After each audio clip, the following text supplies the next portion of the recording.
ইংরেজের গোষ্ঠী যখন এই দেশ শাসন করতেছিল তখন মুসলমানদেরকে বিভক্ত করার জন্য এই জাতীয় ব্যাপারগুলাকে মানুষের সামনে উঠাইয়া ধরছে।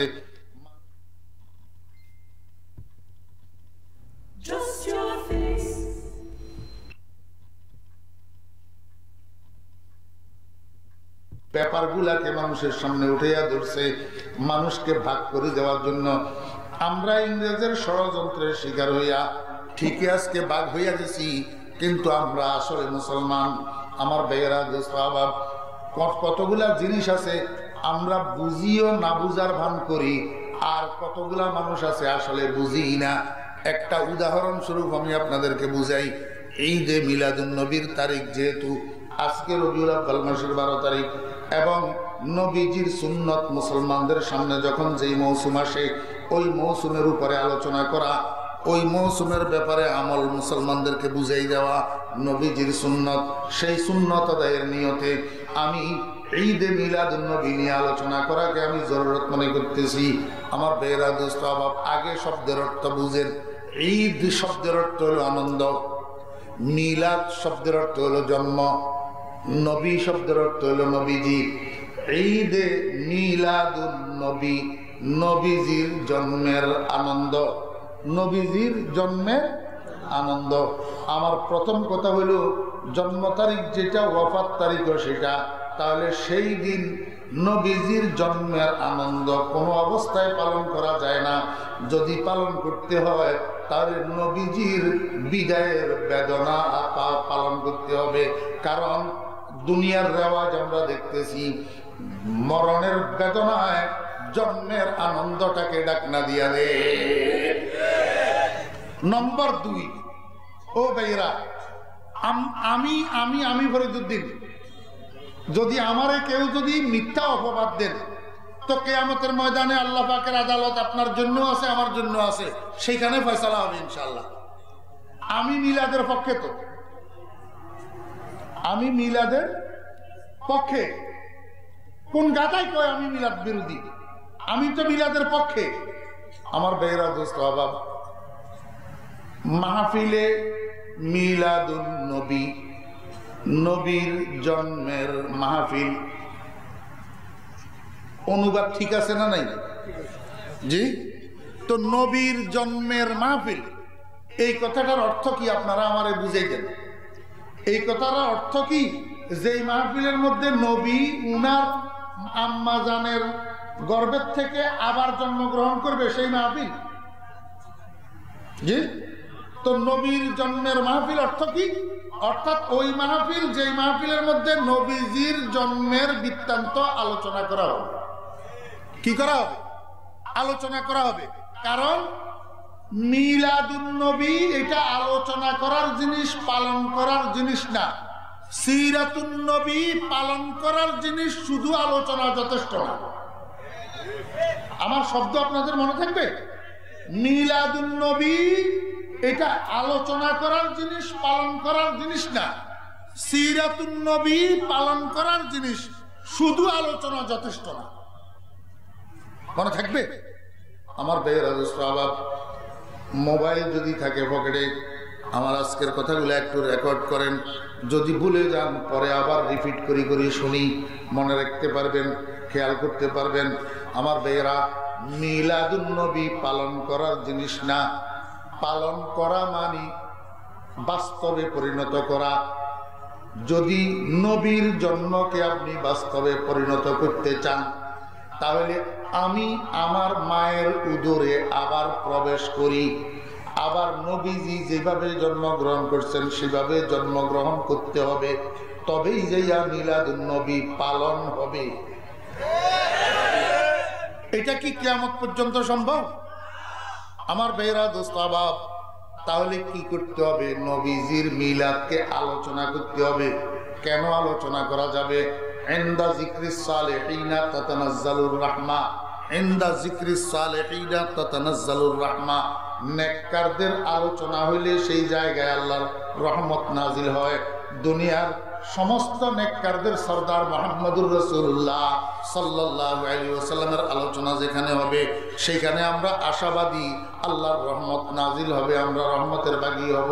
তবে হ্যাঁ, জন্মের আলোচনা হবে কেন? জন্মের আলোচনা হবে এই জন্য, আমার নবীজির জন্ম দুনিয়ার আর 10টা 100টা মানুষের জন্মের মতো নয়। আর 10টা 100টা মানুষের জন্মের মধ্যে অলৌকিকতা থাকে না বা ছিল না। আমার নবীজির জন্মের মধ্যে অলৌকিকতা ছিল। এই অলৌকিকতা অস্বাভাবিকতা শুনে যাদের কাছে ঈমান নাই তারা ঈমান গ্রহণ করার জন্য উদ্যোগী হবে, আর যাদের কাছে আমল নাই তারা আমল করার জন্য উৎসাহী হবে। এই জন্য নবীজির জন্ম বৃত্তান্তকে আলোচনা করা। কথা বুঝাইতে পারছি আমার ভাইয়েরা, দোস্ত আহবাব? হুজুরে পাক সাল্লাল্লাহু আলাইহি ওয়াসাল্লামের গর্ভধারণ, হুজুরে পাক সাল্লাল্লাহু আলাইহি ওয়াসাল্লামের জন্মগ্রহণ সম্পূর্ণ অস্বাভাবিক।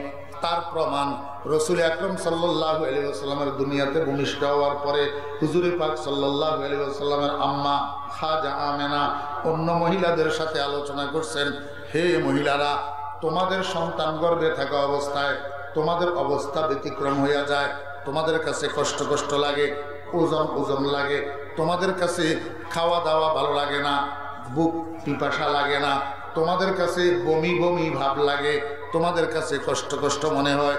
যেই পেটের যেই পাশে সন্তান থাকে সেই দিকে কালকি হইয়া ঘুমাইতে পারো না, কষ্ট হয়। আমার মুহাম্মদ যে আমার পেটে ছিল, কই এমন কিছু তো আমার অনুভব হয় নাই। আমার সন্তান আমার পেটে আছে না নাই সেটা পর্যন্ত আমার অনুভূতির মধ্যে ছিল না। আমার কোনো কষ্ট হয় নাই, আমার কাছে ওজন ওজন লাগে নাই, জীবনেও কোনোদিন আমার কাছে বমি বমি ভাব লাগে নাই, আমার কোনো সময় কোনো অসুবিধা হয় নাই। তাহলে বোঝা গেল আল্লাহর হাবিব জনাবে মুহাম্মদুর রাসূলুল্লাহ সাল্লাল্লাহু আলাইহি ওয়াসাল্লামের মায়ের উদরে অবস্থান করাটাও অস্বাভাবিক ছিল। আমার ভাইয়েরা, দোস্ত আহবাব, একটা মহিলার যখন ডেলিভারি টাইম সন্নিকটে আসে তখন ওই মহিলা সবাইয়ের কাছে মাপ চাইয়া চাইয়া কান্দে। স্বামীর কাছে মাপ চায়, শ্বশুরের কাছে মাপ চায়, শাশুড়ির কাছে মাপ চায়, মা বাপের কাছে মাপ চায়। আমি তো মৃত্যু পথে পড়ছি, আপনারা আমাকে মাফ করে দিবেন, বাঁচি না মরি ঠিক নাই। বোঝা গেল ডেলিভারি এটা আল্লাহু আকবার ছোট মউত, এটা আল্লাহু আকবার ছোট মউত।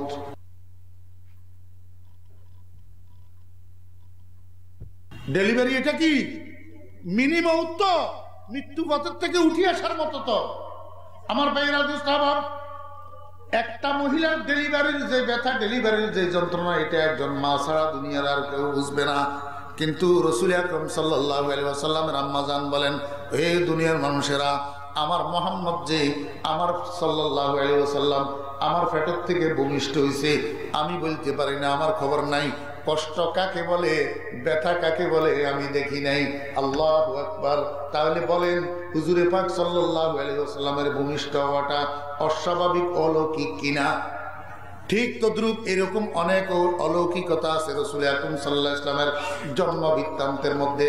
হুজুরে পাক সাল্লাল্লাহু আলাইহি ওয়াসাল্লামের বালেগ হওয়ার আগ পর্যন্ত, হুজুরে পাক সাল্লাল্লাহু আলাইহি ওয়াসাল্লামের নবুয়ত প্রাপ্তির আগ পর্যন্ত এরকম অনেক অস্বাভাবিক অলৌকিক বিষয় আছে যেগুলা আলোচনা করলে যারা শুনে তাদের মধ্যে বেঈমান হইলে ঈমান আনার আগ্রহ আসে, বেআমল হইলে আমলের উৎসাহ জাগে। এই জন্য হুজুরে পাক সাল্লাল্লাহু আলাইহি ওয়াসাল্লামের জন্ম বৃত্তান্ত মানুষের সামনে আলোচনা করা। কথা বুঝছেন না বুঝেন না? তাহলে রাসূল আকরাম সাল্লাল্লাহু আলাইহি ওয়াসাল্লামের জন্ম আর হুজুর পাক সাল্লাল্লাহু আলাইহি ওয়াসাল্লামের দরুদ দুইটা এক জিনিস না দুই জিনিস? ও ভাই, দরুদ আর মিলাদ দুইটা এক জিনিস না দুই জিনিস? দুইটা দুই জিনিস। তো যেই মাহফিলের মধ্যে নবীজির উপরে দরুদ পড়া হবে সেই মাহফিলের নাম হবে মাহফিলে সালাত আলান নবী, আর যেই মাহফিলের মধ্যে নবীজির জন্ম বৃত্তান্ত আলোচনা হবে সেই মাহফিলের নাম হবে মাহফিলে মিলাদুন নবী। এখন তো আমরা সাইনবোর্ড লাগাইছি, এই দোকানে তাজা খাসির গোশত পাওয়া যায়, কিন্তু ভিতরে বিক্রি করি কুকুরের গোশত। কথার সাথে কাজের সাথে মিল নাই, সাইনবোর্ডের সাথে ভিতরের মালের সাথে মিল নাই। নাম যদি মিলাদুন নবী হয় সেই মাহফিলের কার্যক্রম হবে নবীজির জন্ম বৃত্তান্তের আলোচনা। আর নাম যদি মাহফিলে সালাত আলান নবী হয়, সেই মাহফিলের নাম হবে দরুদ শরীফ। এখন তো আমরা মিলাদ মাহফিল নামে কয়েকবার দরুদ শরীফ পড়ি, বৎ সারাই দিই, নবীজির জন্ম বৃত্তান্তের কুস্তিও নেই।